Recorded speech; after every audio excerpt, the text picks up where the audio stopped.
السلام عليكم ورحمة الله وبركاته. إن الحمد لله نحمده ونستعين به ونستغفره ونعوذ بالله من شرور أنفسنا ومن سيئات أعمالنا. من يهده الله فهو المهتد ومن يضلل فلن تجد له وليا مرشدا. وأشهد أن لا إله إلا الله وحده لا شريك له وأشهد أن محمدا عبده ورسوله. أما بعد, جزاكم الله خير, my dear brothers and sisters. I ask Allah subhanahu wa ta'ala to guide us, and I ask Allah subhanahu wa ta'ala to make this gathering beneficial بإذن ta'ala. So, brothers and sisters, we were talking about some of the major sins in the past in our journey with the book of Da'wat Dawa, the Disease and the Cure by Imam al-Qayyim. And one of the things that we talked about last time, we spoke about, zina, adultery, and how to prevent ourselves from it. And Ibn al-Qayyim, Allah subhanahu wa ta'ala be pleased with him, he said that in order for us to prevent for ourselves from committing adultery or any type of sin, that an individual have to go through 4 different steps. The individual must go through 4 different steps. And he said, and these are the steps, these are the steps that I would lead to committing sin. Then he said the very first step, and he called it al-lahadat, in which that he called it al-lahadat, in which that it's the eyesight or the the looks of the individual, wal-khatarat, ideas, wal-lafadat, words, wal-khatawat, and steps. So, and inshallah today we're going to be talking about the very first two steps, and then inshallah next week we're going to be talking about the other 2 steps. So as Imam al-Qayyim said, what are the steps that you are needing in order for you to, or for any individual to commit this sins? He said the very first one is what he called it al-lahadat, in which that are looks. Brothers and sisters, this is where the beginning of any sin for it to start is the person he start looking, he start glimpse things passing through him, and if someone was able to protect himself and control his sight from the beginning, he's able to prevent the next step.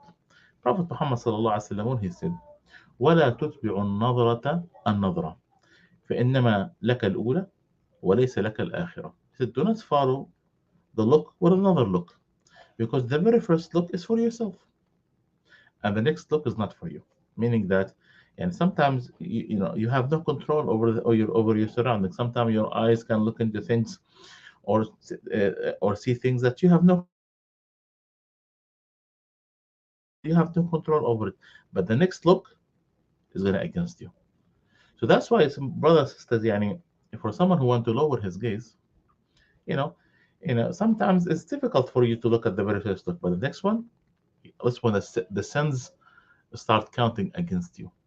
Allah subhanahu wa ta'ala, he's not going to count the very first look against you. No, Allah subhanahu wa ta'ala, because the very first look you have no control over, but the next one you do. Prophet Muhammad sallallahu alaihi wasallam said, "An-nadratu sahmun masmum min siham iblis." That the look is nothing but an arrow, one of the arrows of Satan.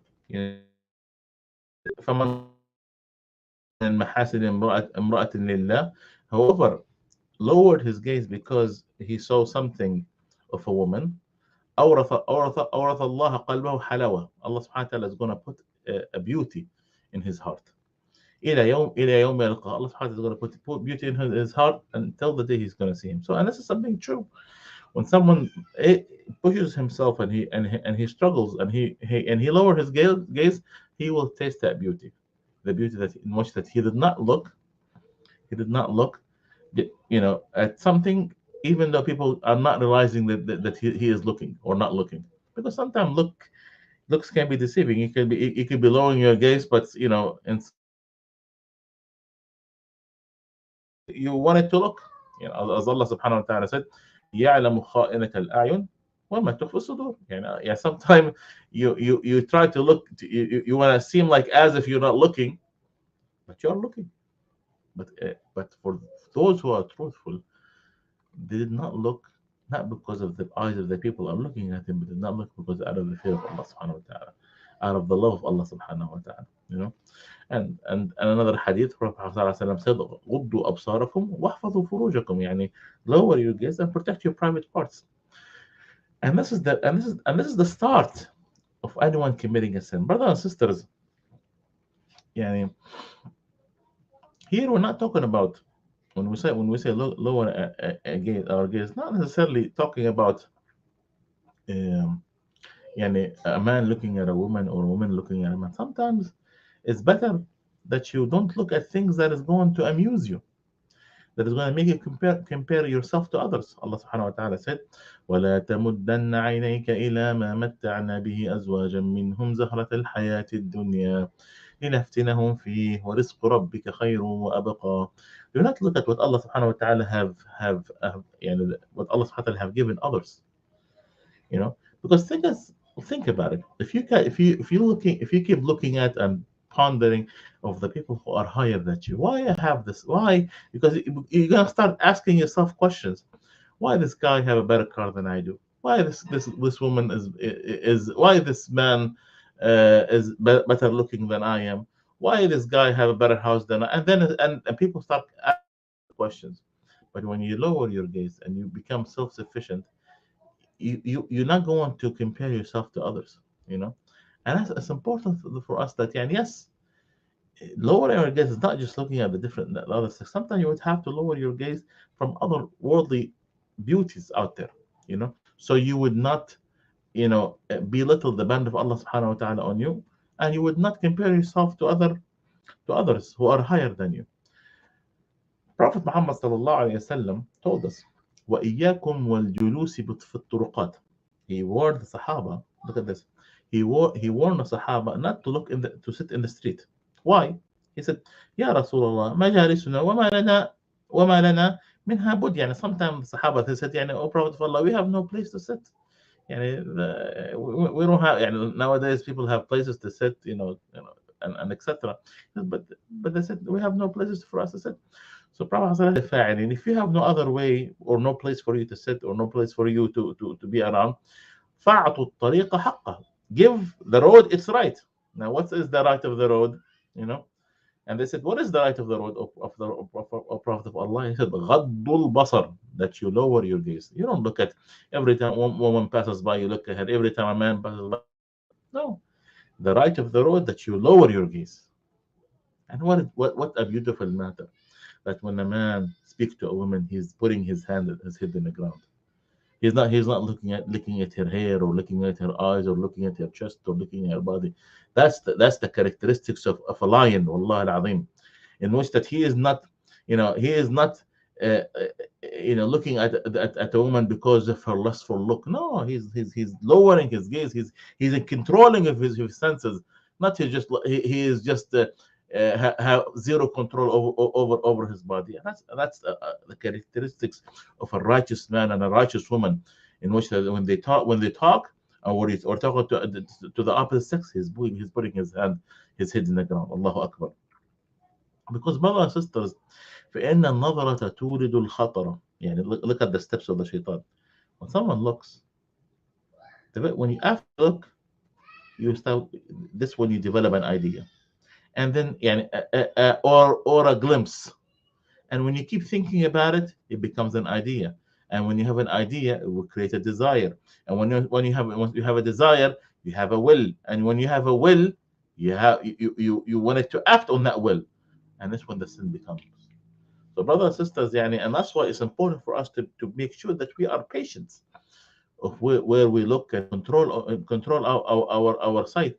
Because if someone is able to be patient or over his sight, uh, he's it's going to be more difficult for him to be patient in the next step. Because if someone, for instance, sometimes it's easy sight.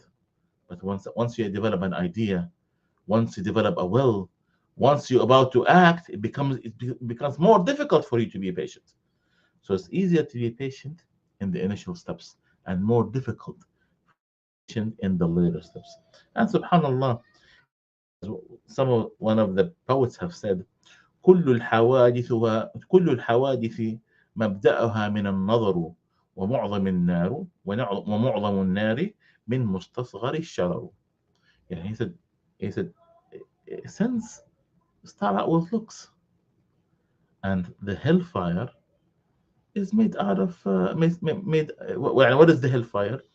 Is made out of small pieces of fire, small ignition.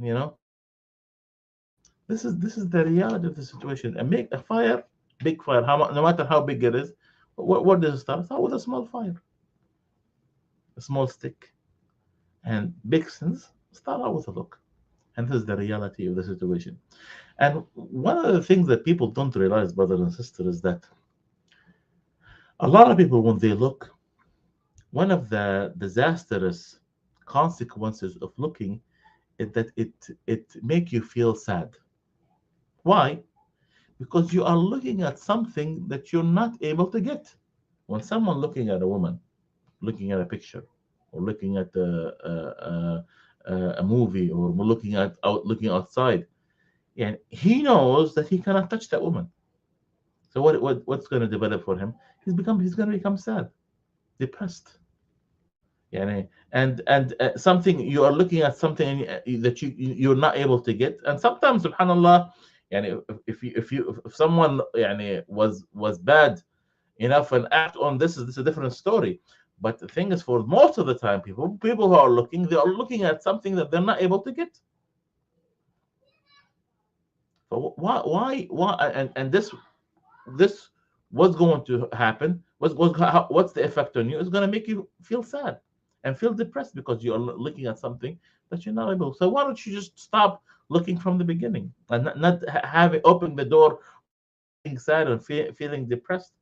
And that's why, when you are doing this for the sake of Allah subhanahu wa ta'ala, Allah subhanahu wa ta'ala will put this surur, this happiness inside of your heart, you know because every time you look, is as if you're harming your heart. You're exposing your heart to something that you're not able to get. And imagine if someone, let's look at this. Let's say you are extremely hungry. Let's say you're extremely hungry. Would you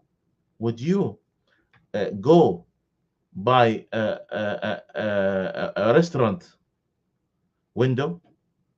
Because it's going to make you even more hungry. If you're already hungry, why would you pass by or look and stop in front of a restaurant window and start looking at people what they eat? Because it's going to make you even more hungry. Because now you are igniting that, you're thinking about it, your senses are into it, and etc. And the same thing happens here when it comes to these kind of things.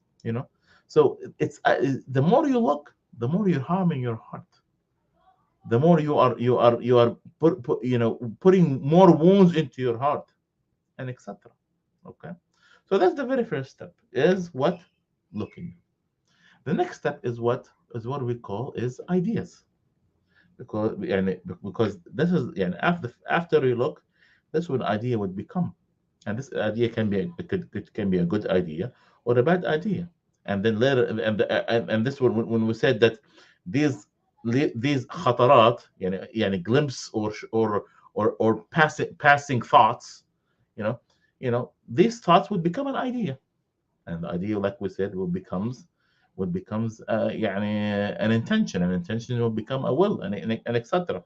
So this is the next step. And then the person, because sometimes when you have someone passes by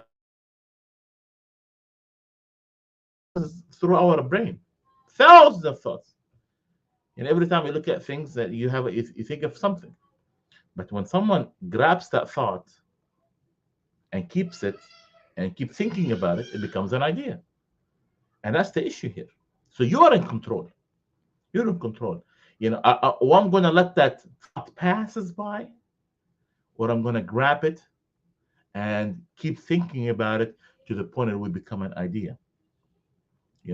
Because again, many of these ideas, especially if someone is looking at a man, or someone looking at a woman, or a woman looking at a man, it develops because if you are got nothing to do in life, or because you are disabled, because you know you cannot touch that woman, or you know you cannot touch that man. So because it's based on disability, you're not able to act on this idea. So what's the point? What's the point? So the point here, brother and sister, is the fact that you in control of whether you're going to pass that idea, let idea passes by, just like thousands of ideas that you think about throughout the day, or you're going to take that idea and cook it and keep thinking about it. And if you keep doing that, it becomes this thought will become an idea, and like we said, the idea will become an intention, and then will become a will, and etc. So that's why it's important, brothers and sisters, that that we don't hold on any thought that passes by. Ibn al-Qayyim, Allah subhanahu wa ta'ala abused him. He said sometimes ideas or thoughts comes into four categories. It's either a thought that is going to be a thought that is beneficial in this dunya, or a thought that is not beneficial for this dunya, or a thought that is beneficial for the hereafter, or a thought that is not beneficial for the hereafter. All your thoughts, it comes into one of these categories. Either a thought that is gonna benefit you for this dunya, or not benefit you, or a thought is gonna benefit you for the hereafter, or not benefit you.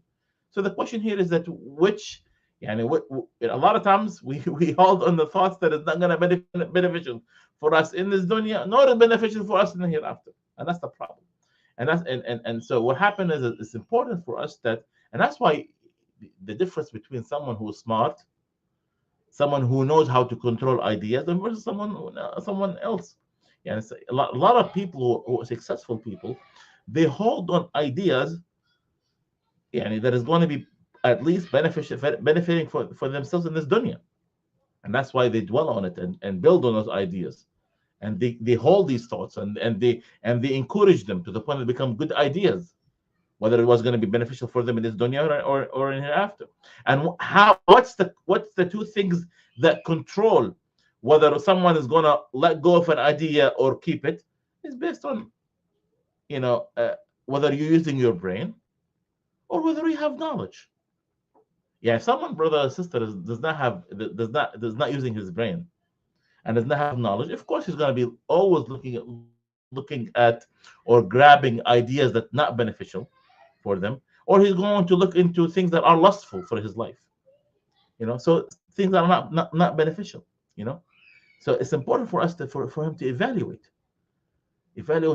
what's beneficial for me in this dunya, and what's not beneficial for me in this dunya. What's beneficial for me in the hereafter, and what's not beneficial for me in the hereafter. But subhanallah, again, unfortunately, many of us, we think about things that are not beneficial, things that is going to lead me to something harmful. وَالْعِيَاذُ بِاللَّهِ.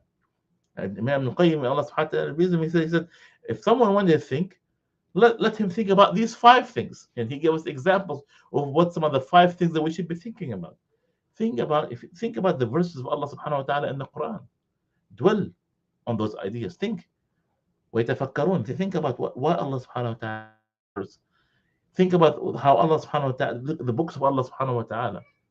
Think about the miracles that we see around us, the worldly miracles that we see around us. Look at the sky.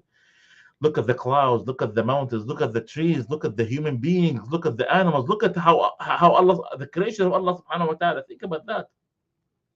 Think about the third thing you should be thinking about. Think about the bounties that Allah subhanahu wa ta'ala have given you. Look at how Allah, the body that you have. Look at Allah subhanahu wa ta'ala, the money that you have, the house that you have, the car if you have a car.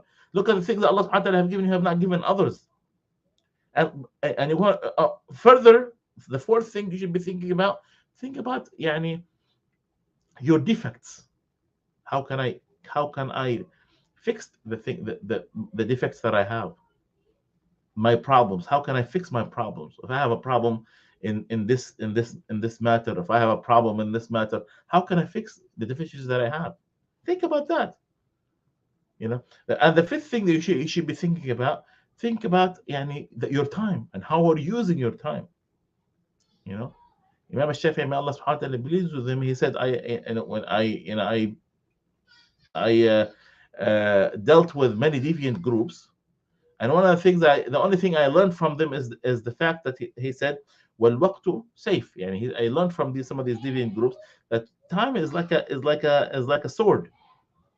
It's either for you or against you. So brothers and sisters, it's important for us to beyond these a way of thinking. If someone think about other things, it's most likely satanic, from the shaitan. A way for a road or a steps of the shaitan that the shaitan is laying out for you to go into the hellfire. If you want to think about these things. So brothers and sisters, it's important for us that we control the thoughts that passes by. Don't grab at any thought that comes up, because otherwise it's going to be harmful for you. And for someone who have no control, if they think about everything, that tells you that they are just lazy, that they have no they have no control over their senses. They are empty people, because they have and that's why a lot of times you see people, their their motive in life over things that are pitiful. The reason why they live is to see, what worries them is the most is the color of their shoes, and what is the latest style, and etc. So brothers and sisters, let's grow up from these things. Let us think about things that are beneficial. Things about things that is going to make us more successful in this dunya and hereafter. If I said anything that is good, it is from Allah subhanahu wa ta'ala, His Prophet. If I said anything inappropriate for myself and the shaitan, jazakum Allah khair. Wassalamu alaikum wa rahmatullahi wa barakatuh.